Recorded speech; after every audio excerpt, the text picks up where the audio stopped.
Hello, I'm Nikki and I'm Sew&Snip. Welcome back to another Friday Sews.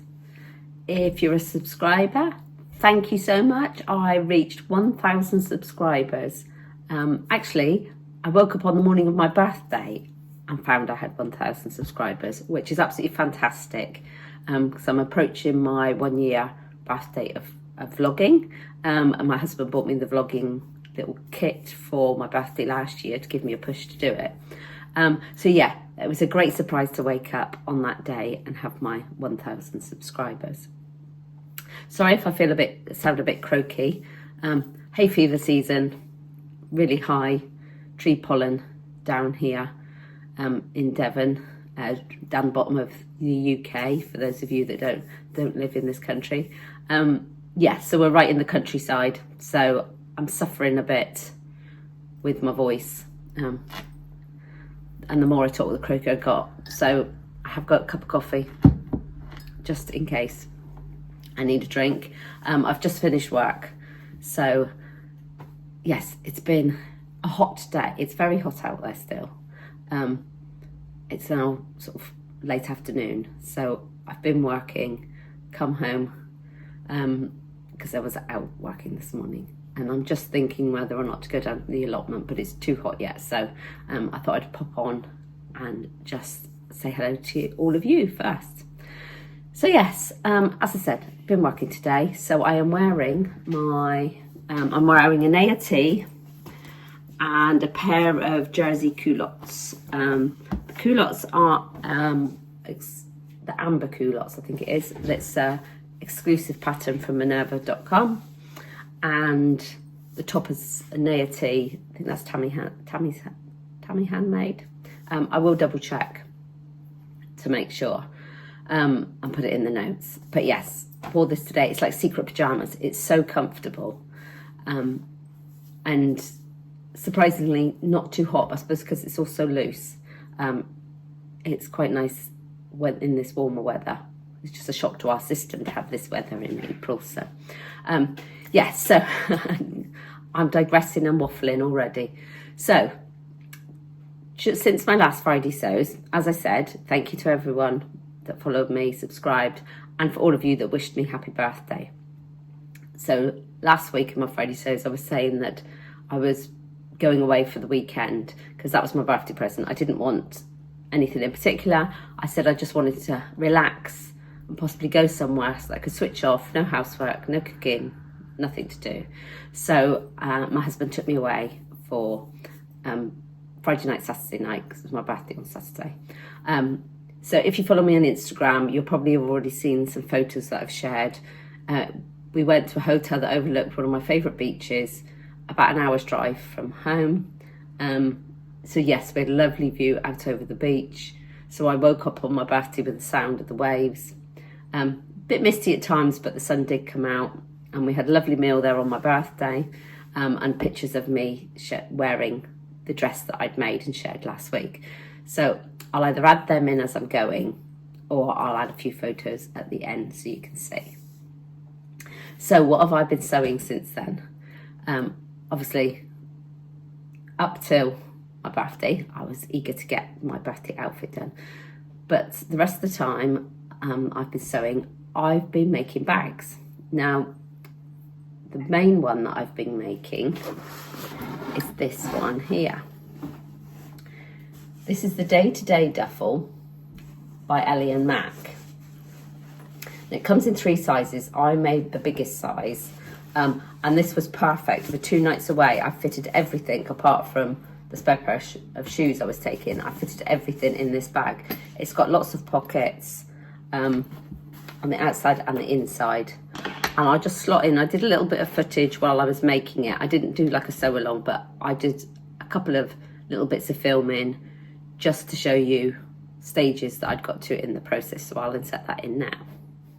Right, so I'm making the Day-to-Day Duffel from Ellie & Mac in the large size. I think I already mentioned that in a previous Friday Sews and showed you the fabric I bought for it, which is this lovely camouflage beige canvas, sort of about denim weight, but yeah, really nice fabric. So what I've done so far, cut it all out, bonded the interfacing and the foam to the pieces that need it.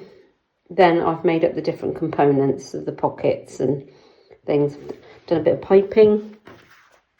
It's ready-made piping that I've just added in where needed. Sewn this label on, which I think was one from Specky Seamstress. For the pockets, I'm using a zip from, totally forgotten the name of it. I shall go and check and find out for you. Right, yes, Purple Stitches, the zips from. It's one of the ones I think I bought when I was up at the Stitch Festival. It's got like a little stripe in it, so I thought it was quite nice to do it so that I could actually see that little bit of stripe along the stitch or the zip line. Yep, so I've made all my components.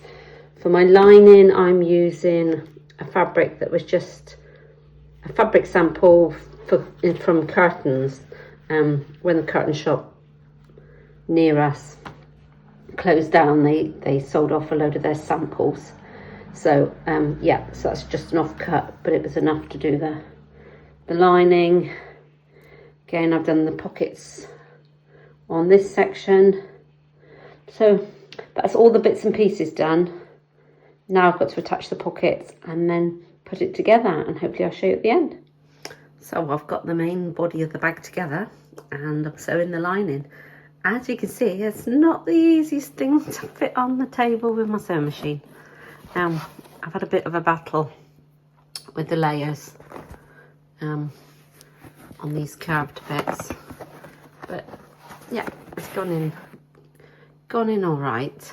I think it's because I've used quite stiff fusible fleece on it to get the structure, and the lining's a bit of a pain because it's got this sort of texture on it, so it's sort of bubbly on the front, but it's got a looser weave on the back, so it keeps catching on my zipper foot.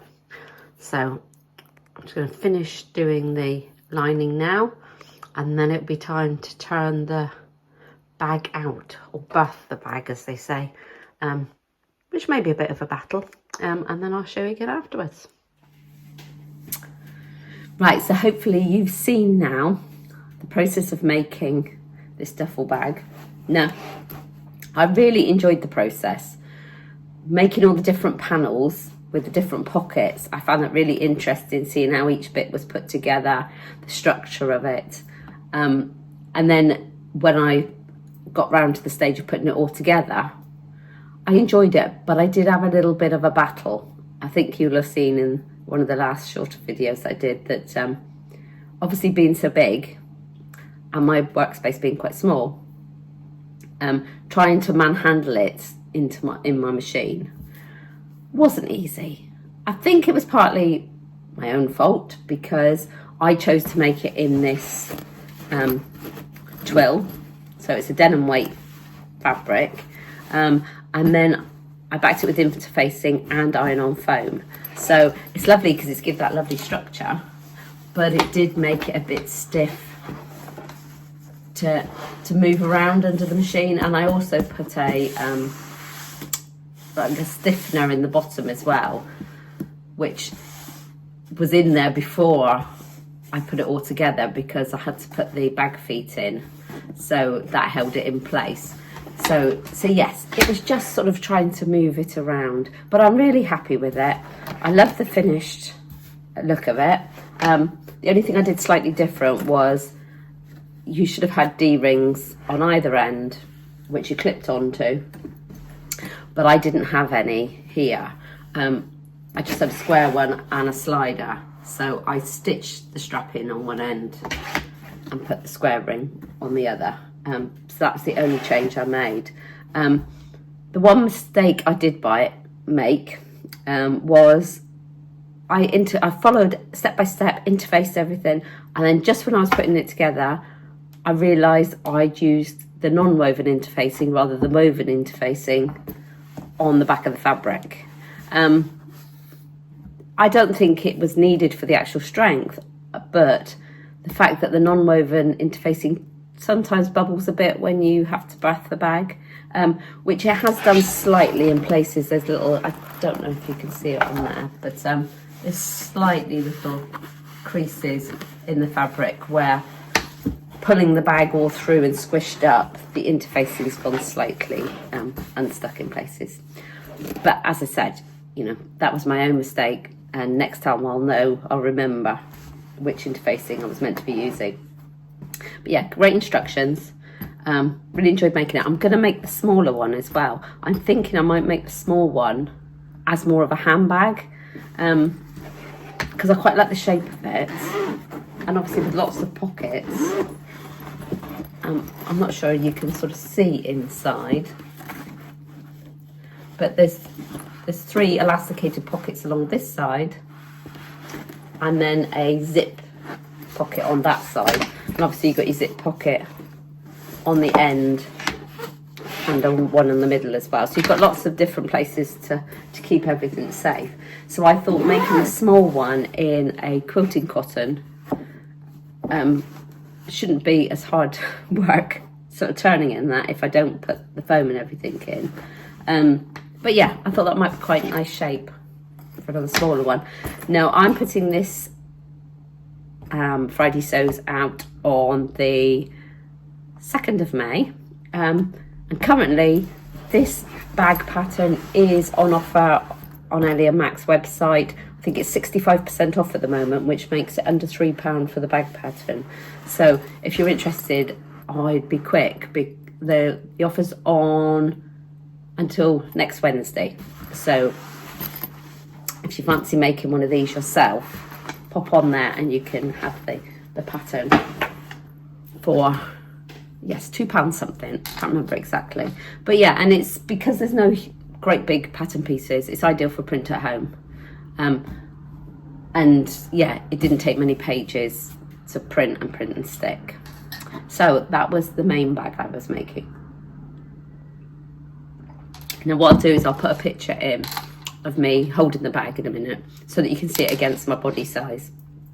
It's difficult to judge when it's front of the camera, but you'll see that it's a nice big size. So then the other thing I've been making in the last week is also another bag. Now I mentioned it a few weeks ago that I was going to take part in it, and I might have shown you the fabric in last Friday Sews.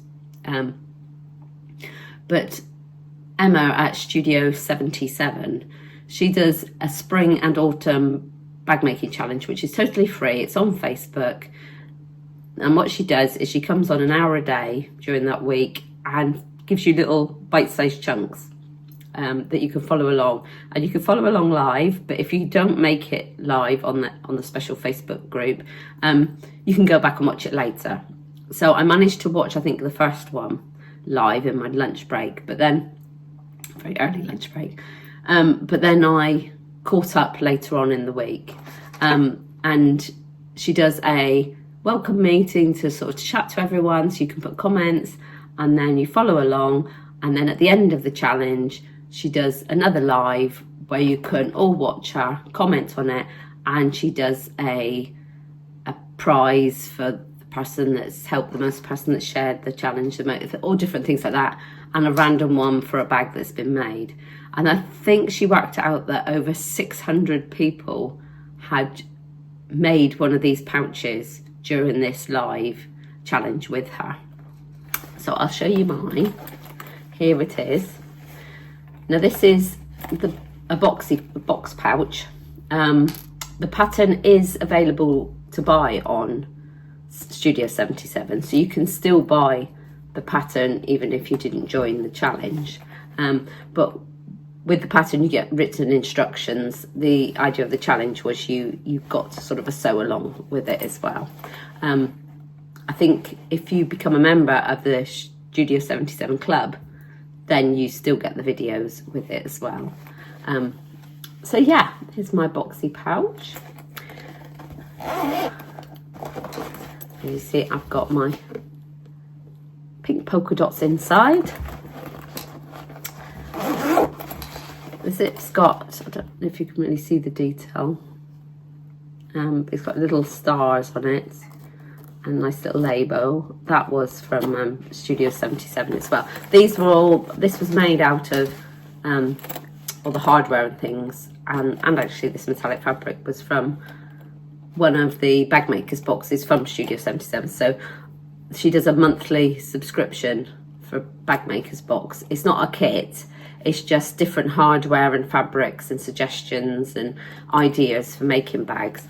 And I was a member of that. I did it for a number of months, but I've just put a pause on it at the moment because I was finding I loved getting the box, and my drawers fill up of hardware and bits and pieces, but I wasn't actually using it. So I thought, right, I'm going to put a hold on it for now, get using some of it, and then I'll probably go back to subscribing again at a later date, because everything she provides in it is such good quality.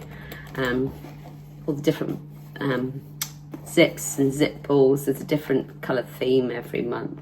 So yeah, so that's what I made mine in. So that's going to be really useful. I've actually made it, I think you've probably seen this one before.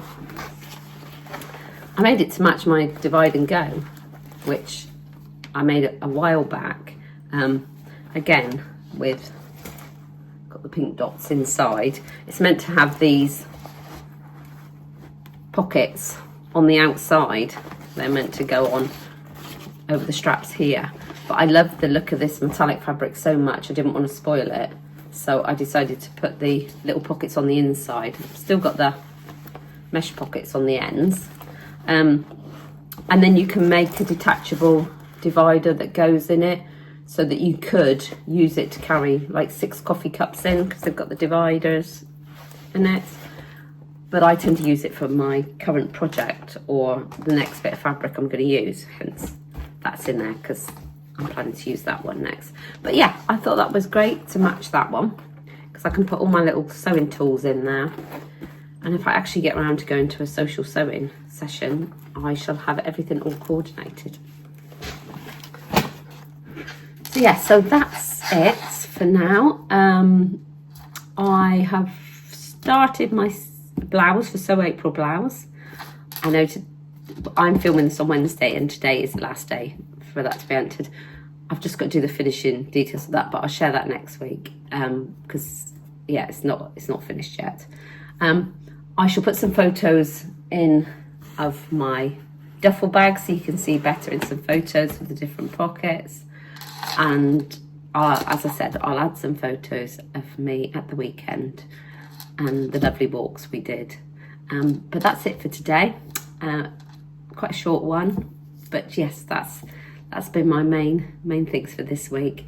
I hope you've had a good week. I hope you've had some sunshine like we've had, wherever you are, and I hope you get to spend some time doing what you've wanted to do. Hopefully I'll see you again next week. Thanks again. Bye bye.